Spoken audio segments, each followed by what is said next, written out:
तो सबसे पहले आप सभी को नमस्ते, सभी को राम राम। दोस्तों, आज हम इस वीडियो में बात करने जा रहे हैं आईटीबीपी कांस्टेबल ट्रेडमैन्स वैकेंसी 2024 के बारे में।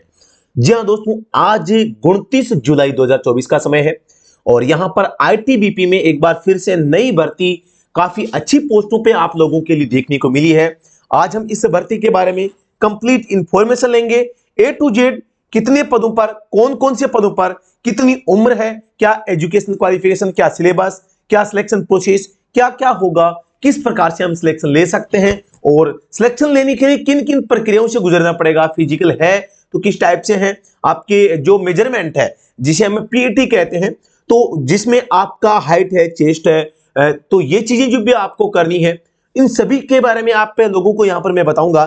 तो सबसे पहले मैं आपको लिए चलता हूं ओपीसी वेबसाइट पे, जहां पे आप थोड़ा सा नीचे स्क्रॉल करते हैं तो देखो advertisement for requirement to the post of constable tradesmen, barber, सफाई कर्मचारी एंड गार्डनर। बार्बर आप जानते हैं, सफाई कर्मचारी आप जानते हैं, गार्डनर, गार्डन से गार्डनर बनाया, तो आप सभी को पता चल गया होगा कौन कौन से पदों पर भर्ती आई है। Indo Tibetan border police force, यानी कि आईटीबीपी में ministry of home affairs, government of India, यानी कि एक प्रकार की गवर्नमेंट जॉब है, सरकारी भर्ती है। और दोस्तों, यहां पर ये जो भर्ती है, हाल ही में लगभग 26 से 27 जुलाई को नोटिफिकेशन इसका रिलीज हुआ है। आज 29 जुलाई को मैं वीडियो बना रहा हूं। आपका जो ऑनलाइन फॉर्म की प्रोसेस जो होगी वो यहां पर 28 जुलाई से स्टार्ट हो चुकी है और 26 अगस्त तक आप इसमें फॉर्म अप्लाई कर पाएंगे। पोस्टों के बारे में डिटेल से मैं आप बता देता हूं। भारत का कोई भी नागरिक इसमें फॉर्म भर सकता है। पोस्ट का नाम है कांस्टेबल बार्बर, जिसकी 5 पदों पर भर्ती है। इसमें आप देख पा रहे हैं फीमेल की केवल एक पोस्ट है, वो भी केवल एसटी कैटेगरी में, और मेल की भी एसटी कैटेगरी में 4 पोस्ट है, यानी कि यूआर, एससी और ओबीसी, ईडब्ल्यूएस वाले भैया बैठे रहना, बार्बर के लिए अप्लाई मत करना, ठीक है। अब मैं लिए चलता हूं कांस्टेबल सफाई कर्मचारी। सफाई कर्मचारी की काफी अच्छी खूब पोस्टें आई है, 101 पोस्ट आई है। मेल की यहां पर 86 पोस्ट है, फीमेल की 15 पोस्ट है। आप देख पा रहे हैं जनरल की 41 और 7, एससी कैटेगरी में पोस्टें नहीं है, एसटी में 26 और 4, ओबीसी में 9 और 2, ईडब्ल्यूएस में 10 और 2। कांस्टेबल गार्डनर की जो पोस्ट है इसके बारे में बता देता हूं। 37 टोटल पोस्ट है, 32 मेल की, 5 फीमेल की। और जनरल की बात करता हूं, जनरल कैटेगरी में 18 मेल में और 3 फीमेल में यहां पर आप पोस्टें देख पा रहे हैं। एससी कैटेगरी में भी मेल में है और एसटी में भी 5 और 1, ओबीसी में 3 और 1 और ईडब्ल्यूएस में 3 और 0। इस प्रकार से पोस्टें आप देख पा रहे हैं। आप इस भर्ती के लिए जो फॉर्म भरेंगे वो आपको ऑनलाइन भरना है, जिसकी वेबसाइट आप सभी को पता होगा। मैं लिंक आपको वीडियो के डिस्क्रिप्शन में दे दूंगा, आप लोग वहां पे डायरेक्ट लिंक के माध्यम से भी जो है फॉर्म है अप्लाई कर सकते हैं। इसके अलावा आप सभी को पता होगा रिजर्वेशन भारत में होता है, तो रिजर्वेशन भी आपको मिलेगा। और इससे पहले बता देता हूं आपकी सैलरी क्या रहने वाली है, तो अच्छी खासी सैलरी यहां पे रहने वाली है। पे स्केल लेवल 3 में आप रहेंगे।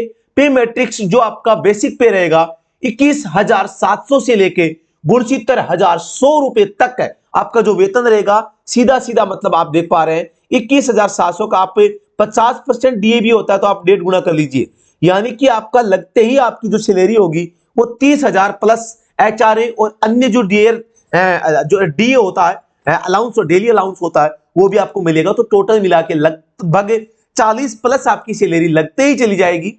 तो यहां पे ज्यादा सैलरी के ऊपर टॉपिक हमारा नहीं है, अदर अलाउंस जो मिलेंगे उनके बारे में जानकारी है।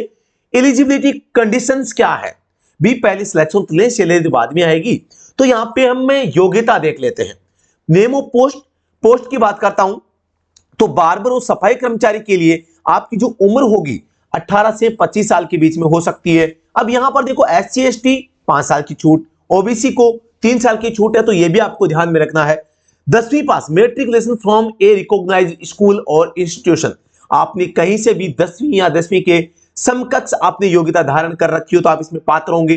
Candidates will have to pass a practical departmental test in the professions, यानी जो आपका प्रोफेशंस है, जैसे कि बार्बर का है, सफाई कर्मचारी का है, जो भी आप आवेदन करेंगे फॉर्म में, वो एक डिपार्टमेंटल टेस्ट लेंगे।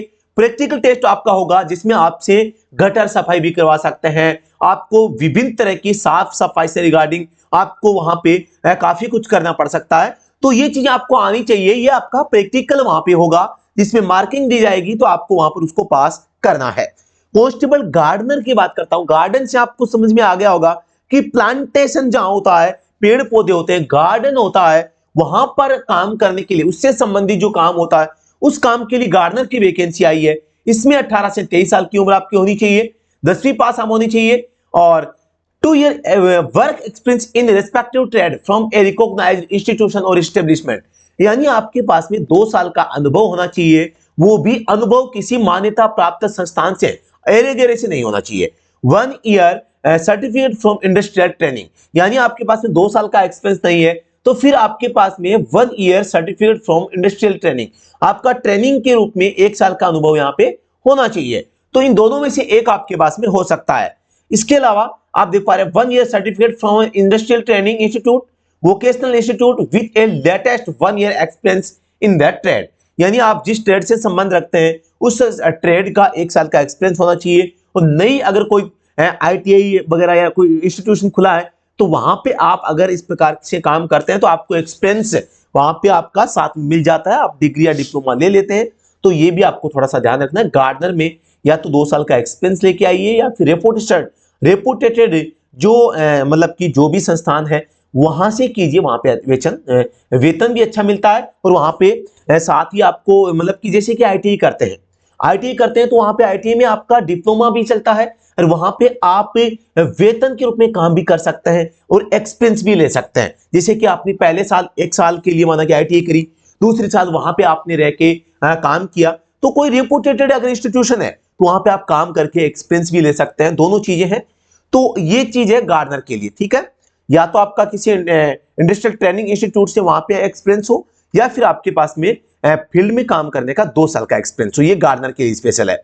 बल्कि बार्बर और सफाई कर्मचारी के लिए एक्सपीरियंस सर्टिफिकेट की आवश्यकता नहीं है, केवल 10वीं पास योग्यता जो भी रखते हैं वो आप अप्लाई यहाँ पे कर सकते हैं। इसके अलावा मैं आपको ये चलता हूं आगे एज लिमिट के बारे में कि भी cut off date for age in relations, यानी आपको जो आयु में छूट मिलेगी, रिजर्वेशन मिलेगा, एज को लेके क्या क्या जो रूल यहाँ पे है, तो आप सभी को पता होगा आपको 26 अगस्त को लास्ट डेट मानते हुए इसी को आपको क्रूशियल डेट माननी है। और क्रूशियल डेट मानेंगे तो यहां पर देखो for the post of constable barber and सफाई कर्मचारी, जिसमें 18 से 25 साल तक की डेट है यहाँ पे दी गई है, तो 26 अगस्त 2024 से आपको ये काउंट करना है, ठीक है। तो की स्थिति में 18 से जो 25 होगा ये 26 अगस्त की स्थिति में होगा। Candidate should not have been born earlier than 27 अगस्त 1999 एंड नोट लेटर देन 26 अगस्त 2006, यानी कि ऑलमोस्ट यहां पे आप देख पा रहे हैं लगभग 7 साल का डिफरेंस इन्होंने बताया है। और for the post of constable gardener इसके लिए 18 से 23 साल ये इन्होंने बताया है कि भी 26 अगस्त 2024 और आपका जो जन्म है वो 27 अगस्त 2001 से पहले न हुआ हो और नोट लेटर देन 26 अगस्त 2006 और 2006 के बाद में न हुआ हो।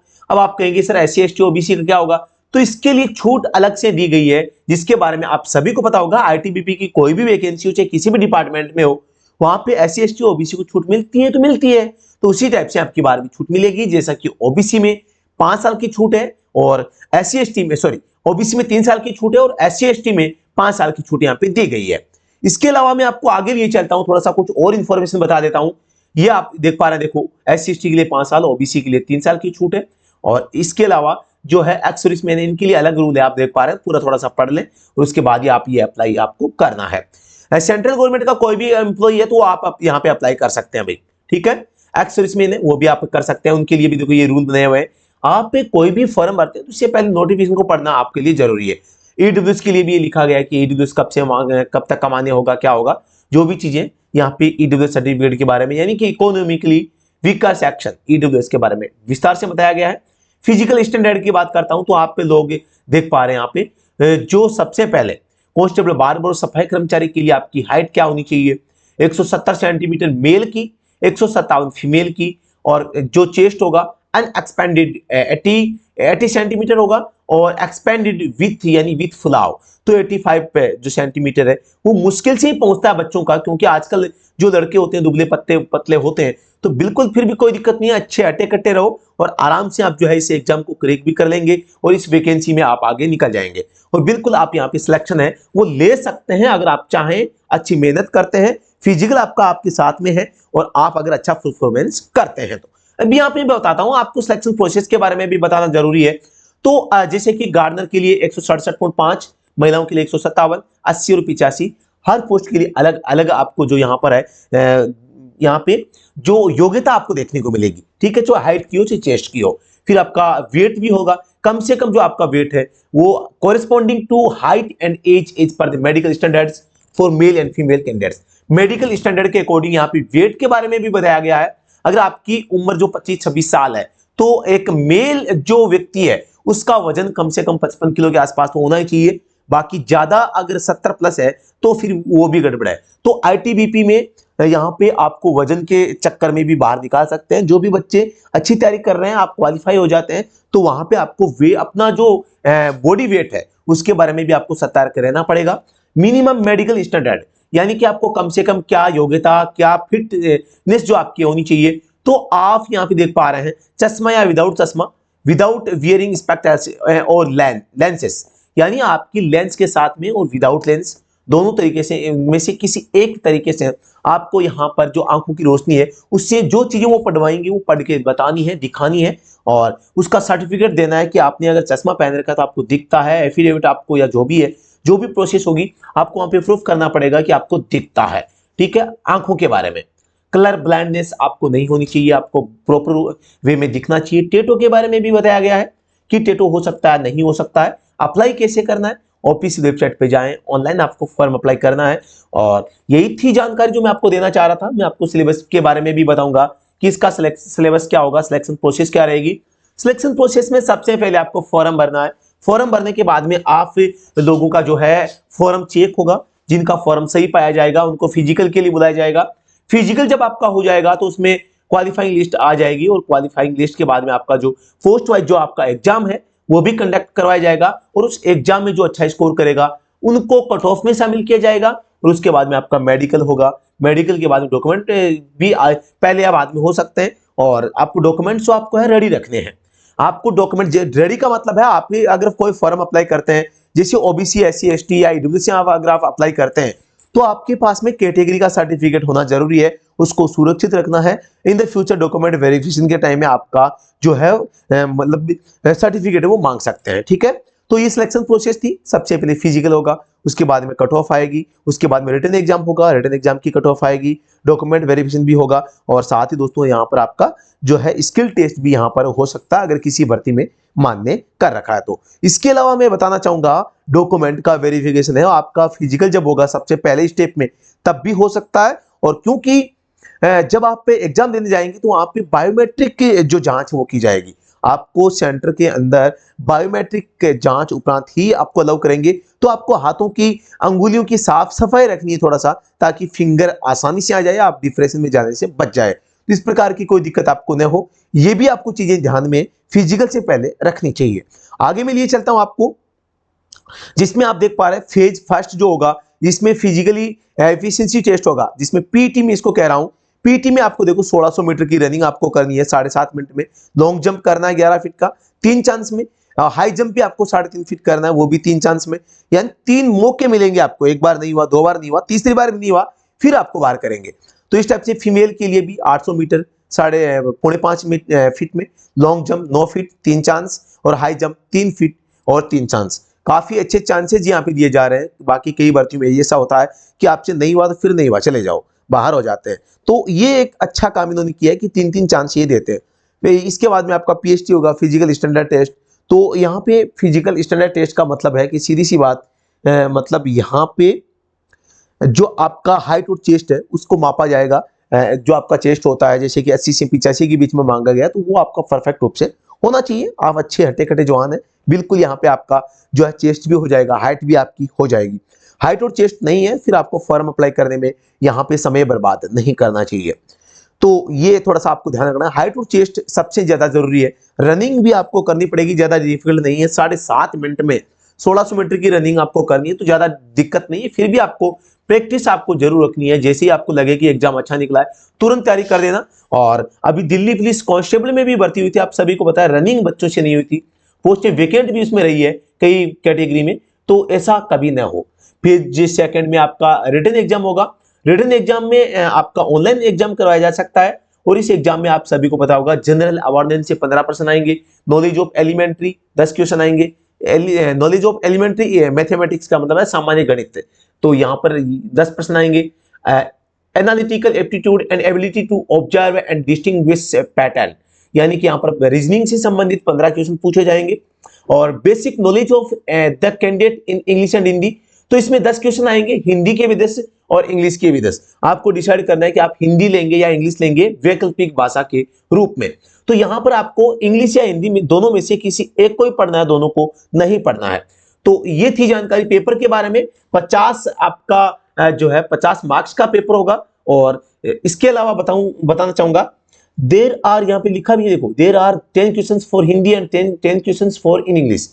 Each and candidate will be given an option to attempt 10 questions in each either of the language, example either in Hindi or in English, यानी या तो इंग्लिश या हिंदी दोनों में से किसी एक के माध्यम से जो है यहाँ पे आप अटेम्प्ट ये 10 क्वेश्चन कर पाएंगे लैंग्वेज वाले। ठीक है, आंसर की जो है ऑफिशियल वेबसाइट पे आएगी, कोई दिक्कत ही नहीं है। और आपको कम से कम कितने नंबर लाने पड़ेंगे? 50 में से 18 नंबर जनरल वालों को और SC/ST OBC वालों को 17 नंबर आपको लेकर आने पड़ेंगे। फेज थर्ड जो होगा ट्रेड टेस्ट 50 मार्क्स का, 50 नंबर का आपका ट्रेड टेस्ट होगा। ट्रेड टेस्ट में जो पोस्ट है उसी के अकॉर्डिंग आपको काम करना है। जैसे बार्बर है तो उसे जो बॉडी लोशन है, हेड की मसाज है, hair cutting of various types, अनेक तरह की बढ़िया कटिंग आपको आनी चाहिए। और इसके अलावा knowledge of about use of tools जो आपके बार्बर के लिए होते हैं उनका यूज आपको करना आना चाहिए। वैसे ही सफाई कर्मचारी के लिए आपको क्लीनिंग का विशेष रूप से नॉलेज होना चाहिए कि गटर कैसे साफ किया जाता है, बाथरूम कैसे साफ किया जाता है, घर को साफ कैसे किया जाता है, किसी भी प्रकार की गंदगी को कैसे हटाया जा सकता है, घर में से, ऑफिस में से, मॉल से, कोई कंपनी से। तो ऐसी चीजें आपको थोड़ा सा यहाँ पे ध्यान में रखनी है। ये चीजें आपको इनके बारे में नॉलेज होना चाहिए। हालांकि सफाई कर्मचारी के लिए किसी भी प्रकार का एक्सपीरियंस नहीं मांगा गया है।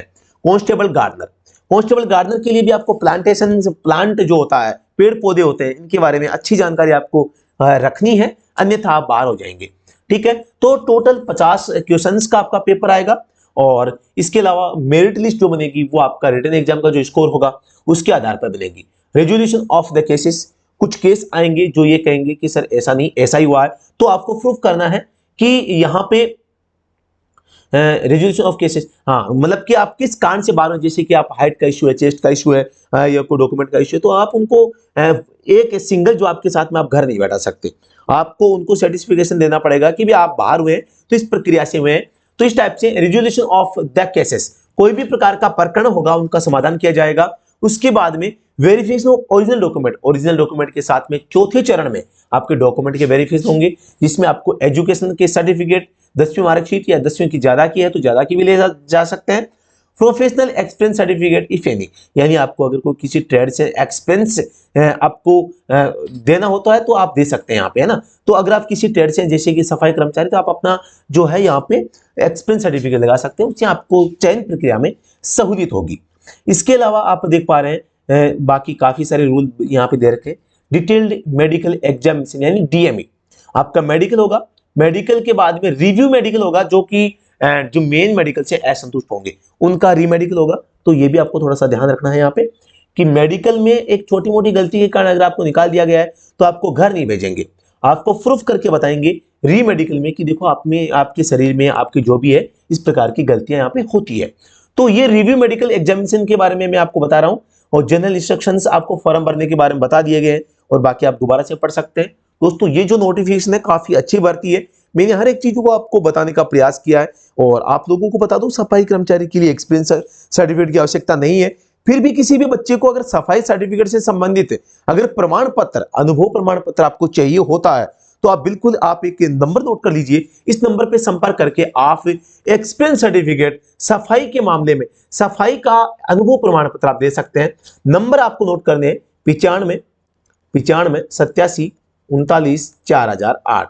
इस नंबर पे संपर्क करके आप सफाई से संबंधित या ड्राइविंग से संबंधित अनुभव प्रमाण पत्र या एक्सपीरियंस सर्टिफिकेट के बारे में आप जानकारी ले सकते हैं या बनवा भी सकते हैं, जो भी आपकी इच्छा। तो ये मेरे नंबर नहीं है, ये किसी एक साथी के नंबर है जो ये काम करते हैं और बच्चों की सहायता करते हैं एग्जाम में बैठने के लिए नामात्र के शुल्क पे।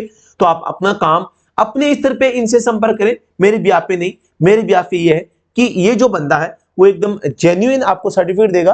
और बाय द वे अगर आपके सर्टिफिकेट का वेरिफिकेशन भी होता है तो वेरिफिकेशन भी ये करने के लिए तैयार है, बशर्ते कि आपको वेरिफिकेशन के टाइम या सिलेक्शन होने के बाद में आपको बताना पड़ेगा कि बी आपका सिलेक्शन हो चुका है, आपने एक्सपीरियंस लगाया है, तो एक्सपीरियंस का वेरिफिकेशन आ सकता है, तो आप तैयार हैं। तो इस टाइप की चीजें आपको करनी पड़ सकती है।